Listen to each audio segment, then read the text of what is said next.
Hello दोस्तों, नमस्कार। मैं डॉक्टर अनिल कुशवाहा आज आपके लिए पुनः लेकर आए हैं प्लांट फिजियोलॉजी का ये नवा पार्ट है। तो हमने आपको पहले बताया था कि प्लांट फिजियोलॉजी काफ़ी बड़ा था, 350 क्वेश्चन तक बने हैं अभी तक टीजीटी, पीजीटी, पीसीएस में, और असिस्टेंट प्रोफेसर के एग्ज़ाम में लगभग 350 क्वेश्चन इस पार्ट से आए हुए हैं। तो इसलिए एक दिन में लगभग 20 से 25 क्वेश्चन हो पाते हैं, जो कि विद डिस्क्रिप्शन के साथ है। और एक हमारे श्रोता हैं, दर्शक हैं निधि जी, उन्होंने क्वेश्चन पूछा था कि सर बीएड क्या कंपलसरी है पीजीटी के लिए? बिल्कुल कंपलसरी है, मगर यूपी पीजीटी के लिए, उत्तर प्रदेश पीजीटी जो माध्यमिक शिक्षा आयोग कराता है उसमें बीएड कंपलसरी नहीं, केवल उसमें एमएससी कंपलसरी है। जबकि केवीएस और एनवीएस में पीजीटी के लिए भी बीएड कंपलसरी है। तो शुरू करते हैं आज का वीडियो। उससे पहले रिक्वेस्ट, चैनल को लाइक और सब्सक्राइब करें, दोस्तों के साथ शेयर करें। डिप्लोगेस्टिकेटेड शब्द का प्रयोग हमने कहा था किसके लिए करते हैं, तो इस प्रयोग का डिप्लोगेस्टिकेटेड शब्द का संबंध शुद्ध ऑक्सीजन से, ये भी ध्यान रखिएगा, क्वेश्चन आया है। और फ्लोगिस्टॉन शब्द का संबंध अशुद्ध CO2 से। तो ये क्वेश्चन इससे पहले पूछा गया था, देखिए ये लिखा हुआ था, the term diplogesticated air is known as diplogesticated वायु नामक शब्द को कहा जाता है तो ऑक्सीजन के लिए।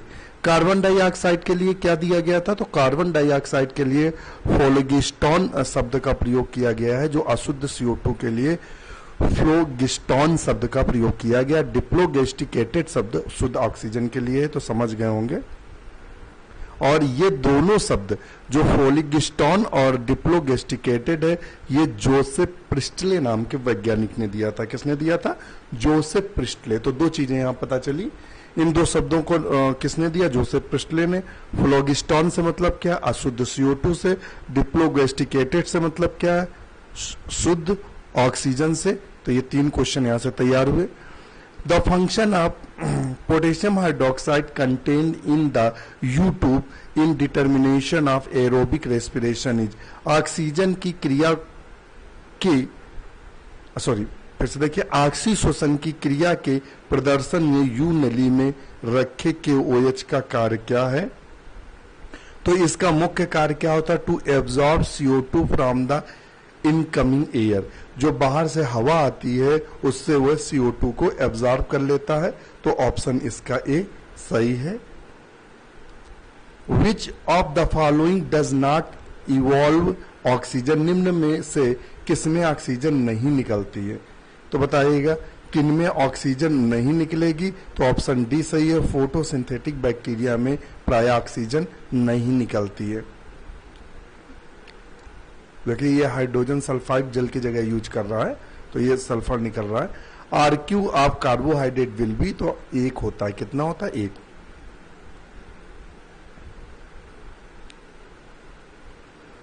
Which is a stress hormone, stress hormone किसको बोलते हैं? तो ABA एबिसिसिक एसिड को हम स्ट्रेस हार्मोन के नाम से जानते हैं। ये ऊपर भी हमने 3-4 बार ये क्वेश्चन आया है, काफी महत्वपूर्ण है। एब्सिसिक अम्ल के कार्य भी देख ली, ये पत्तियों, फलों, पुष्पों में एब्सिसन लेयर का निर्माण करके विलगन में सहायता करता है। कलियों की वृद्धि एवं बीजों के अंकुरण को रोकता है। ABA रंध्रों को बंद करके वातपोत्सर्जन को कम करने में मदद करता है। यह आलू के कंद बनने में सहायता करता है। यह कोशिका विभाजन व कोशिका दीर्घन दोनों को रोकता है।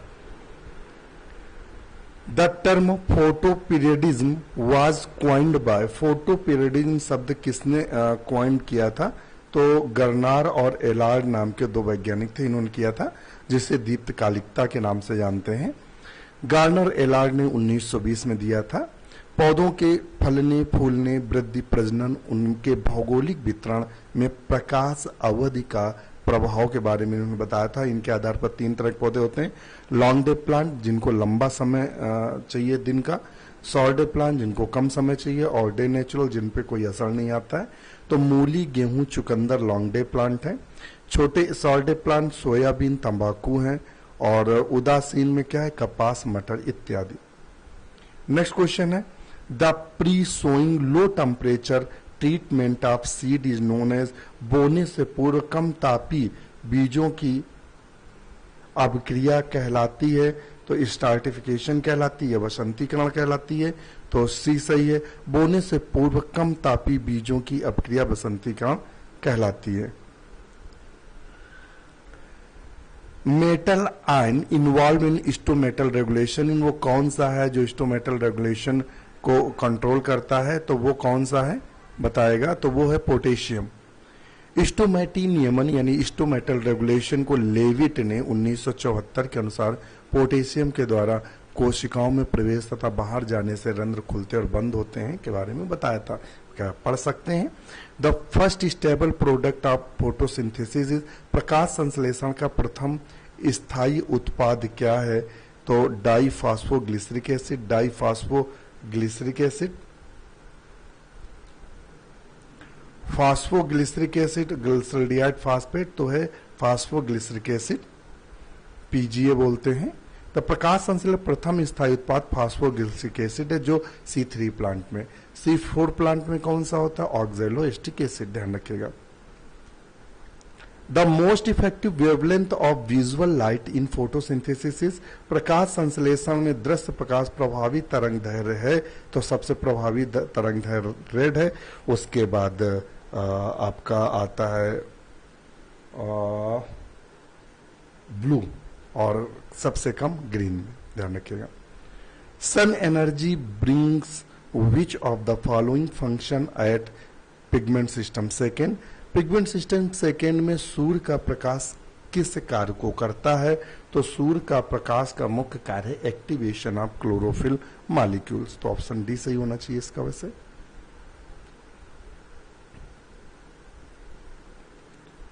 पीएस सेकेंड, अच्छा सॉरी उसने नहीं गलत बता गया। इसमें पीएस सेकेंड चूंकि शब्द लगाया है इसीलिए पीएस सेकेंड से संबंधित है, वो तो सिंपल सी बात है, फोटोलाइसिस करेगा। क्या करेगा? फोटोलाइसिस। क्योंकि उसने पीएस सेकेंड लगाएगा, पीएस सेकेंड ना होता तब ये ऑप्शन डी सही होता। बिल्कुल सही है।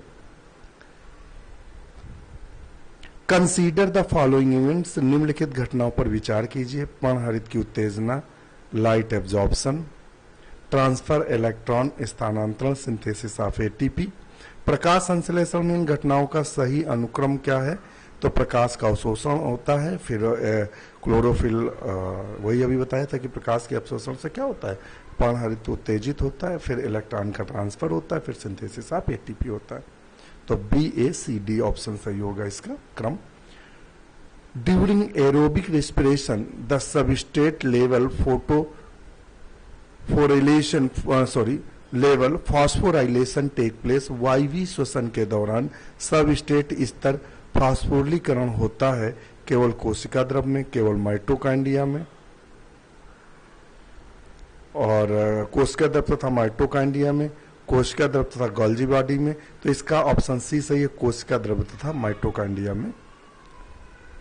मैच लिस्ट फर्स्ट और सेकेंड को करना है तो देख लेते हैं, यहाँ हम लोग देखते हैं। तो देखिए फलों का पकना इथाइलिन डी में आएगा थर्ड।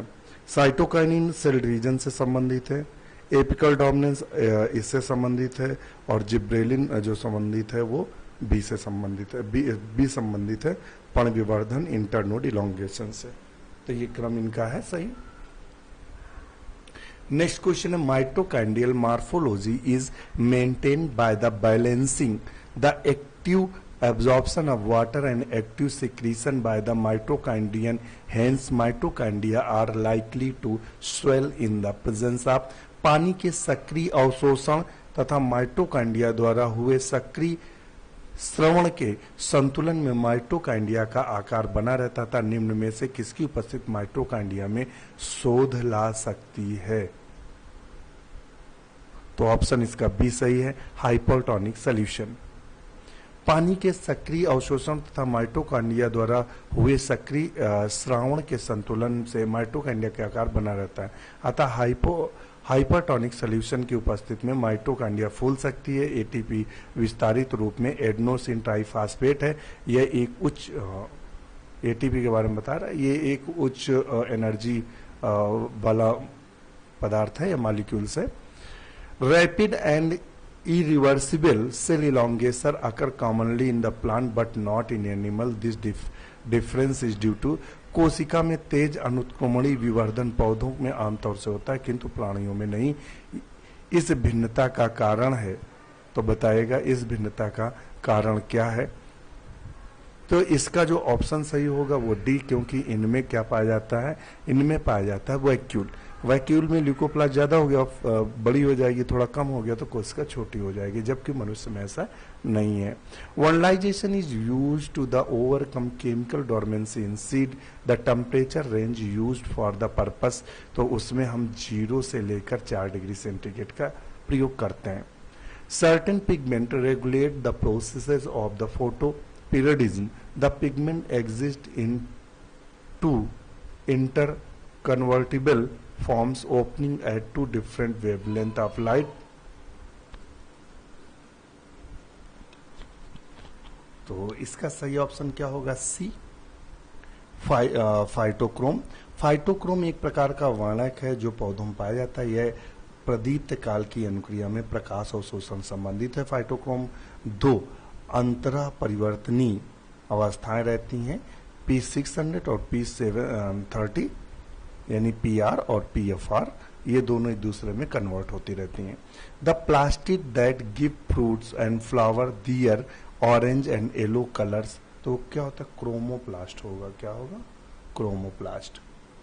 नेक्स्ट क्वेश्चन है, the traps of carnivorous plant contain, मांसाहारी पादपों को ट्रैपों में होता है तो क्या होता है, तो सिंपल सी बात है, पाचक एंजाइम होंगे। The leaves of mimosa pudica drupe on touch because, mimosa pudica के पत्ती छूने से, यानी छुई मुई की पत्ती छूने से क्या होता है, वो मुरझा जाती है और फिर अपनी स्थिति में आ जाता है। तो इसका ऑप्शन सी सही होगा। The turgor pressure of the leaf base changes. Nastic movement is not caused by, nastic movement संचालन का कारण ये नहीं है, तो क्या नहीं है, तो शुगर। नास्टिक संचालन लाइट, टेम्परेचर, केमिकल तथा स्पर्श उद्दीपन के कारण होता है। नास्टिक संचालन शर्करा द्वारा नहीं होता है। Photoperiodism associated with the synthesis of दीप्तकालिकता का संबंध इसके संश्लेषण से है, तो बताइएगा दीप्तकालिकता में क्या बनता है, तो फ्लोरिजन बनता है, और ये हाइपोथेटिकल हार्मोन से, ध्यान रखिएगा। Spraying of phenyl mercuric acetate, phenyl mercuric acetate से क्या होता है, हम वाष्पोत्सर्जन में क्या ला सकते हैं, कमी ला सकते हैं। यही तो होगा, ऑप्शन देखने एक बार जरा, कुछ गड़बड़ तो नहीं बता दिया। सही है।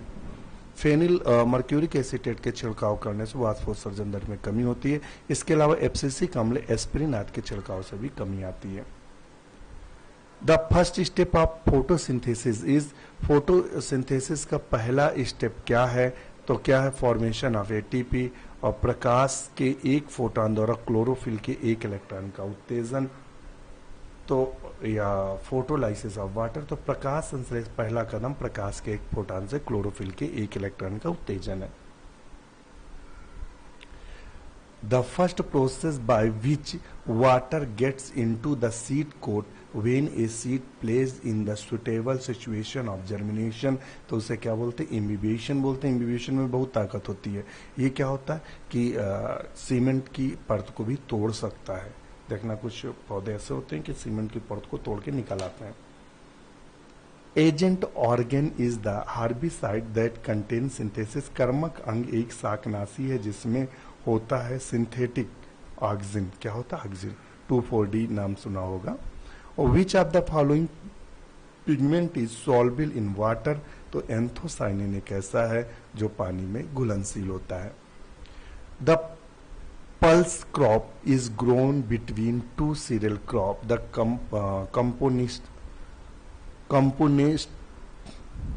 फॉर द दलहन फसल उगाई जाती 2 अनाज फसलों के बीच इसकी छतपूर्ति के लिए, तो नाइट्रोजन की छतपूर्ति के लिए ऐसा करते हैं। माना जाता है कि अगर आप किसी खेत में लगातार फसल ले रहे हैं तो उसके 2 फसलों के बीच में अगर दलहनी फसल हम उगा लेंगे तो वो मिट्टी उपजाऊ हो जाएगी।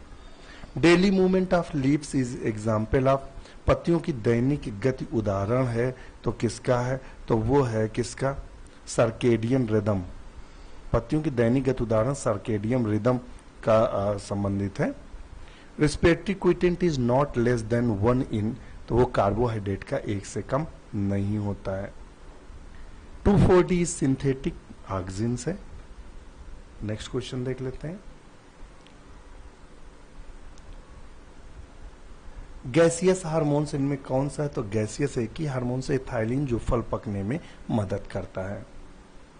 Which one of the following is a micronutrient, micronutrient क्या है, तो हनप कोष के मैंकाफिन का फार्मूला होता है मनकूब जन्मों